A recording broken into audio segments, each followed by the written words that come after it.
Step number 5 එකේදී අපිට කරන්න තියෙන්නේ මෙන්න මෙහෙම වැඩක්. ස්ටෙප් නම්බර් 5 එකේදී දැන් මේ අපි හදාගත්ත මේට්‍රික්ස් එකට අවශ්‍ය ඩීටේල්ස් අපි දෙන්න ඕනේ. දැන් මේ බලන්න අපි කියලා තියෙනවා මෙන්න මේක තමයි නේම් එක, මේක තමයි ක්‍රයිටීරියා එක. අපි කියලා තියෙනවා ඇක්චුවල් අවුට්පුට් එකයි එක්ස්පෙක්ටඩ් අවුට්පුට් එකයි තමයි කම්පෙයාර් කරන්න ඕනේ. ඔයාලට දීලා තියෙන මොඩල් එක තමයි මෙන්න මේක. මේ මොඩල් එක through තමයි ඔයා මෙන්න මේ මේට්‍රික්ස් එක රන් කරන්න ඕනේ, නැත්නම් ඉවැලුවේෂන් එක කරන්න ඕනේ කියලා අපි කියලා තියෙනවා. දැන් අපි මොකද කරන්න ඕනේ? අපි කියන්න ඕනේ මෙන්න මේ මේට්‍රික්ස් එක මෙන්න මේ මෙට්‍රික් එක රන් කරන්න කියලා කියන්න ඕනේ. මෙන්න මේ මෙට්‍රික්ස් එක රන් කරන්න කියලා කියන්න ඕනේ. කියන මම කියනවා run the metric. ඒක අපිට කියන්න පුළුවන් මෙන්න මේ විදිහට. මෙට්‍රික් අර ඔයා හදාගත්ත මෙට්‍රික් කියන එක අපි දෙනවා. sorry. metric dot measure කියලා එකක් තියෙනවා. measure. මෙන්න මේ metric dot measure එකේදී මොකද්ද වෙන්නේ? එයා මෙන්න මේ metric එක run කරනවා. රන් කරනකොට අපි මෙන්න මේ රන් වෙන වෙලාවේදී අපි පැරාමීටර්ස් විදිහට නැත්නම් මෙන්න මේ මෙට්‍රික් එක රන් වෙන වෙලාවේදී අපි අපේ ටෙස්ට් කේස් එක පාස් කරන්න ඕනේ. මේ වන්න අපි ස්ටෙප් නම්බර් 3 එකේදී හදුනේ ටෙස්ට් කේස් එක. මෙන්න මේ ටෙස්ට් කේස් එක පාස් කරන්න ඕනේ. එතකොට මොකද වෙන්නේ? මේ ටෙස්ට් කේස් එකේ තියෙන ඩීටේල්ස් ප්‍රශ්නය, ඇක්චුවල් ආන්සර් එක, එක්ස්පෙක්ටඩ් ආන්සර් එක ඒ ඔක්කොම ටික අරගෙන තමයි මෙන්න මේ මෙට්‍රික්ස් එක රන් වෙන්නේ. මේ මේට්‍රික්ස් එක අපිට රන් වෙන්න ඕනේ විදිහ දීලා තියෙනවා. හැබැයි ඒකට අවශ්‍ය ඩීටේල්ස් දීලා නැහැ. ඒ නිසා තමයි මේ මේට්‍රික් එක රන් වෙනකොට ඒකට අපි ටෙස්ට් කේස් එක පාස් කරන්න. එතකොට මොකද වෙන්නේ? ටෙස්ට් කේස් එක ඇතුලේ තියෙනවා අපේ ප්‍රශ්නය, අපේ උත්තරය, අපි එක්ස්පෙක්ට් කරන උත්තරය ඔක්කොම තියෙනවා. එතකොට ඒවා ටික අරගෙන මේ මේට්‍රික්ස් එක රන් වෙන එක තමයි කරන්නේ. හරි. එතකොට මේ මේට්‍රික්ස් එක රන් වුණාම අපේ වැඩේ ඉවරයි. හැබැයි අපි තව ස්ටෙප් නම්බර් 6 කියලා දාලා අපි මේකෙදි අපි ඩිස්ප්ලේ කරමු මොනවද අපිට එන රිසල්ට් කියලා. ඩිස්ප්ලේ කියලා මම දාන්නම්. මොකද ඩිස්ප්ලේ අපි මුලින්ම ඩිස්ප්ලේ කරමු print ස්කෝර් එක. මෙන්න මේක ඉවැලුවේට් කරාට පස්සේ නැත්තම් මෙන්න මේ අපි දුන්න මේට්‍රික්ස් එක මෙහා ගිහිල්ලා මෙන්න මේ LLM මේ 3.2 වලට දාලා ස්කෝර් කරාට පස්සේ ස්කෝර් එක කීයද කියලා බලන්න. ස්කෝර්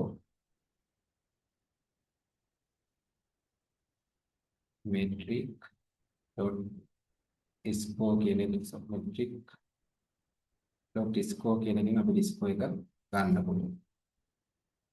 ඊට පස්සේ අපි රීසන් එකක් මොකක් හරි print කරනවාද කියලා බලමු. print වෙනවාද කියලා බලමු. print reason metric dot reason මෙන්න මේ වගේ දේවල් අපි print කරලා බලමු මොන වගේ result එකක්ද අපිට එළියට එන්නේ, මොන වගේ score එකක්ද අපිට එළියට එන්නේ කියන එක බලමු. හරි. මෙතන මට තව කියලා දෙන්න පොඩි දෙයක් තියෙනවා. මෙතන අපි මේක තමයි අපි අහන ප්‍රශ්නේ. ඊට පස්සේ මේ ප්‍රශ්නෙට එන උත්තරේ අපි ගත්ත මෙන්න මෙතන step number 2 වල. මේවා අපි අහන ප්‍රශ්නේ අපි පාස් කරේ ජෙමිනි වලට. ජෙමිනි වලට පාස් කරලා ඒකට එන උත්තරේ ඔන්න අපි එළියට ගත්තා. ඒ එළියට එන උත්තරේ මෙන්න මෙතන ඇක්චුවල් ආන්සර් කියන එකට අපි ගත්තා. ඒක අපි ස්ටෙප් නම්බර් 2 එකේදී කතා කරා. ඊට පස්සේ අපි මොකද්ද කරේ ස්ටෙප් නම්බර් 4 වලදී අපේ ප්‍රශ්නේ අපේ උත්තරේ සහ අපේ ප්‍රශ්නේ අපිට එන උත්තරේ සහ අපි එක්ස්පෙක්ට් කරන උත්තරේ කියන දේවල් පාස් කරේ මෙන්න මේ LLM 3.2 කියන මොඩල් එකට. ඒ කියන්නේ අපේ ආන්සර් එක එන්නේ ජෙමිනි වලින්. හැබැයි මේ ආන්සර් එක අපි ටෙස්ට් කරන්නේ LLM 3.2 කියන එකට තමයි බාර දෙන්නේ. මේ ජෙමිනි වලින් එන ආන්සර් එක හරිද කියලා බලන්න. දැක්ක නේද? එතකොට මොඩල් දෙකක් අපි යූස් කරනවා අපේ කෝඩ් එක ඇතුලේ. අපි එකක් යූස් කරනවා ජෙමිනි. එකෙන් තමයි අපි ආන්සර් එක ගන්නෙ. ඊට පස්සේ අපි LLM 3.2 වලට දීලා කියනවා මෙන්න මේක තමයි අපිට ජෙමිනි වලින් ආපු ආන්සර් එක. මේක තමයි අපි එක්ස්පෙක්ට් කරන ආන්සර් එක. මේ දෙක සමානද නැද්ද කියලා බලන්න කියලා LLM 3.2 වලට අපි කියනවා. හැබැයි මෙතනදී දැනගන්න ඕනේ දේ තමයි අපේ කෝඩ් එකේ පොඩි ලිමිටේෂන් එකක් තියෙනවා.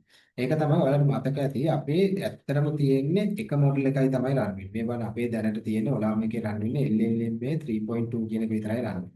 එතකොට අපේ මොඩල් දෙකක් අපි දැන් මෙතන කන්ෆිගර් කරලා තියෙනවා. අපේ Gemini කියලා එකක් තියෙනවා LLMA 3.2 කියලා එකක් තියෙනවා. හැබැයි LLMA 3.2 කියන එක විතරයි අපේ රන් වෙන මොඩල් එකකට තියෙන්නේ. මෙන්න මේ Gemini කියන එක අපි ඩවුන්ලෝඩ් කරලා රන් කරලා නැහැ. ඔයාලට පුළුවන් Gemini එකක් ඩවුන්ලෝඩ් කරලා රන් කරන්න. එහෙම රන් කරොත් ඔයාලට මෙන්න මෙතන Gemini කියන එක දාන්න පුළුවන්. හැබැයි දැනට මගේ සිනාරියෝ එක ගත්තොත් මගේ දැනට රන් වෙන්නේ LLMA 3.2 කියන එක විතරයි. ඒ නිසා මට මෙතන Gemini කියන එක දාන්න බෑ. මට මෙතනට දාන්න තියෙන එකම LLM එක තමයි මෙන්න මේ LLMA 3.2 කියන එක. මේකම තමයි මට මෙතනට දාන්න වෙන්නේ. මොකද මගේ දැනට රන් වෙන්නේ එක LLM එකක් නිසා. හැබැයි මේක ඇත්ත සිනාරියෝ එකක් නෙමෙයි. දැන් කියන්නේ මේක ටෙස්ටිං පර්පස් එකට හොඳයි. හැබැයි මේක ඇත්ත සිනාරියෝ එකක් විදිහට ගන්න බෑ. ඇත්ත සිනාරියෝ එකක් විදිහට ගන්න බැරි හේතුව තමයි මේවා මේක තමයි අපේ ප්‍රශ්නේ. මේ ප්‍රශ්නේ අපි දානවා LLMA 3.2 කියන මොඩල් එකට දාන්න. එතකොට එයා ආන්සර් එකක් දෙනවා. ඒ ආන්සර් එක වැලිඩ්ද ඒ ආන්සර් එක ජජ් කරන්න ඒ ආන්සර් එක වැලිඩේට් කරන්න අපි බාර දෙන්නේ LLMA 3.2 කියන මොඩල් එකටම තමයි. දැන් මේ වගේ දේවල් ප්‍රොඩක්ෂන් එන්වයරන්මන්ට් එක වෙන්න බෑ.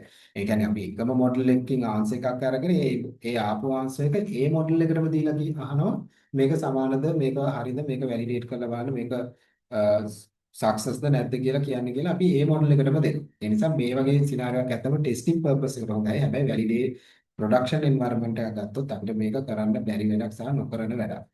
අපි එකක් මොකක් හරි AI එකකින් ආන්සර් එකක් කරන් ඒ ආන්සර් එක AI එකකින්ම අහනවා මේක හරිද වැරදිද කියලා වගේ වැඩක් තමයි අපි මේ කරන්නේ. හැබැයි ඔයාලට පුළුවන් නම් අපි අර කලින් කතා කරා වගේ මෙන්න මේ LLMA 3.2 ඩවුන්ලෝඩ් කරා වගේ ඔයාලට පුළුවන් නම් ඔලාම සයිට් එකට ගිහිල්ලා තව මොඩල් එකක් අපි හිතමු DeepSeek වෙන්න පුළුවන් Gemini වෙන්න පුළුවන් මොකක් හරි මොඩල් එකක් ඩවුන්ලෝඩ් කරලා ඒක රන් කරොත් ඔයාලට පුළුවන් ඔයාලට මෙතන මේ Gemini හරි DeepSeek කියන එක හරි දෙන්න පුළුවන්. එතකොට මොකද වෙන්නේ? DeepSeek එකෙන් එන ආන්සර් එක LLMA 3.2 එකට දීලා අපි වැලිඩේට් කරගන්න එක තමයි කරන්නේ. අන්න ඒ වගේ සිනාරියෝ එකක් ඔයාලට කරන්න පුළුවන්. දැනට මගේ ලිමිටේෂන් එක තමයි මට දැනට තියෙන එක LLMA එකයි නැත්නම් එක මොඩල් එකයි තියෙන්නේ. මේ මොඩල් එකෙන් තමයි මම මේ දෙකම කරන්නේ. ඒක තමයි අපේ ස්ක්‍රිප්ට් එකේ දැනට තියෙන ලිමිටේෂන් එක.